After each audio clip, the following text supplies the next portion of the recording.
ऐसा एक पर्व है कि जहाँ सारे चीज़ समाहित है। यहाँ विज्ञान भी है, यहाँ योग भी है, यहाँ हठ योग भी है, यहाँ समरसता का सबसे बड़ा प्लेटफॉर्म है, यहाँ प्रकृति पूजा होती है, यहाँ सनातन की पूजा तो है ही है, और साथ में एक जो इस पूरे छठ महापर्व का अद्भुत चीज़ है कि हम डूबते हुए सूर्य को भी और उगते हुए सूर्य को भी अर्घ देते हैं। ऐसी अवधारणा है कि लोग डूबते हुए को समाज से भी अपने जीवन काल में भी देखा होगा आपने कि जो लोग नीचे की ओर जा रहे हैं उन्हें हम छोड़ देते हैं, लेकिन ये परंपरा हमें सिखाती है कि नहीं। तो इसलिए सबसे पहला अर्घ जो चालू होता है वो उत्तरांचल जो सूर्य अस्त होते रहते हैं वहाँ से उनकी पूजा चालू होती है और फिर उदय की भी पूजा की जाती है।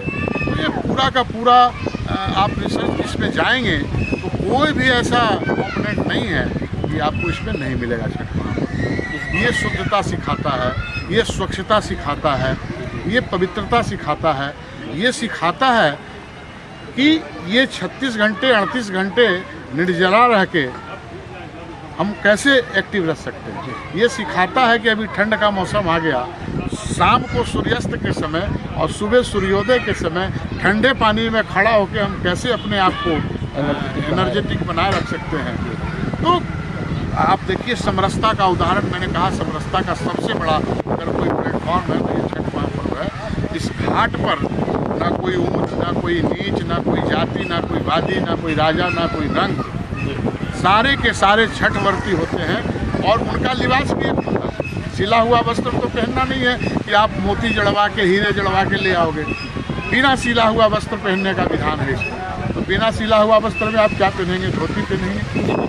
तो सारे लोग आपको धोती में मिलेंगी, महिलाएं साड़ी में मिलेंगी, तो सारे लोगों का भेष भी समान हो जाता है। और सबकी आराधना कहाँ? भगवान सूर्य को छठी माई की गोद में बैठ के और भगवान सूर्य की आराधना करते हैं। इस बार कब से पर्व? इस बार 17 नवंबर से, कल से नहाए खाए जिसको बोला जाता है जनरली भाषा में, लेकिन वो है संकल्प का दिन। वो है अपने आप को शुद्ध करने का, मन को शुद्ध करने का, तन को शुद्ध करने का, यहाँ तक कि खान पान को शुद्ध करने का। तो कल बड़ा ही सात्विक तरीके से भोजन प्रसाद बनाया जाता है, एकदम पारंपरिक, और वहाँ से वो भोजन ग्रहण करेंगे कल भर आदमी, और भोजन ग्रहण करने के बाद कल से ये यात्रा संकल्प प्रारंभ हो जाएगी।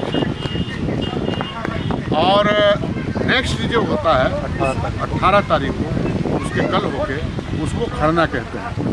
तो जिस दिन आज जैसे कल हमने ये किया, नहाए खाए किया, तो खाने के बाद फिर वो उपवास चालू हो जाता है वहाँ से। देखिए ऐसा सिस्टम बनाया गया कि 36 घंटे से पहले 22 घंटे 18 घंटे एक ट्रायल होता है। तो खड़ना जो होता है, तो खड़ना जो 18 तारीख को सुबह चालू होगा, तो आपको उस दिन भी कुछ नहीं करना, वो उपवास रहेगा। शाम को सूर्यास्त के समय छठी माई की आराधना की जाती है पाटे पे, और कुछ नहीं। देखिए इसमें आडंबर भी नहीं है, कहीं कोई न ब्राह्मण की ज़रूरत है, न वेदाचारों की ज़रूरत है, सिर्फ भक्त और भगवान आराधना और आपकी आस्था। तो पाटे पे फूल वगैरह ये वो करके उसको न्योज कहा जाता है।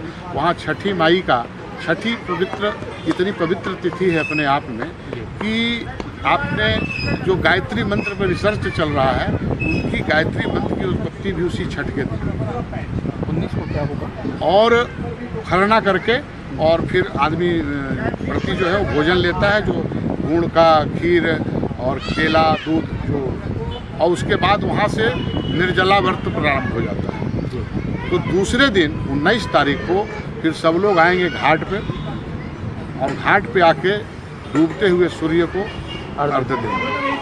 महापर्व समापन होगा? नहीं, महापर्व समापन नहीं होगा, फिर वो रात भर इंतजार करेंगे। और जब 20 तारीख की सुबह जब सूर्योदय को जब अर्घ दे लेंगे, वो उगते हुए सूर्य की आराधना होने के बाद और अपनी इच्छाओं, अपनी मनोकामनाओं को रखने के बाद वहाँ से व्रत की समाप्ति होती है। उसके बाद महाभंडारा होता है शुद्ध घी का हमारा यहाँ पे, जो बड़ा विख्यात है।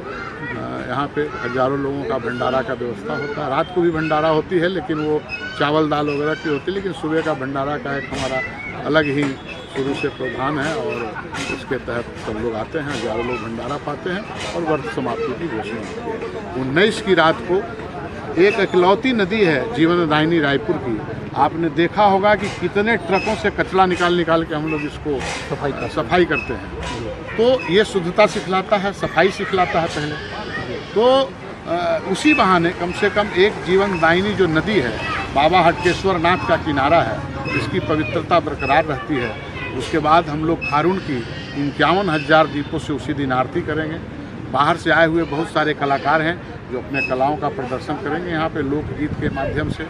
यहाँ के स्टार कलाकार दिलीप सड़ंगी जी का भी प्रोग्राम होगा। इलाहाबाद से कुछ कलाकार आ रहे हैं, कुछ बिहार से सुर संग्राम के विजेता आलोक कुमार हैं, वो आ रहे हैं। एक हेमा पांडे हैं लोक गायिका जो बड़ा प्रसिद्ध हैं आजकल, उनकी भी प्रस्तुति होगी। इलाहाबाद से एक नृत्य नाटिका वाले हैं, अंतर्राष्ट्रीय नृत्य नाटिका सोनाली तरुण चोपड़ा, उनका भी प्रोग्राम होगा। और एक वेंकटेश अग्रवाल हैं जो छत्तीसगढ़ का ही एक नाम है, जो गिनीज बुक में अपना सबसे कम उम्र का कंपोजर होने का रिकॉर्ड बनाया है। उनका भी बैंड यहाँ पे परफॉर्म करेगा। ये सब कार्यक्रम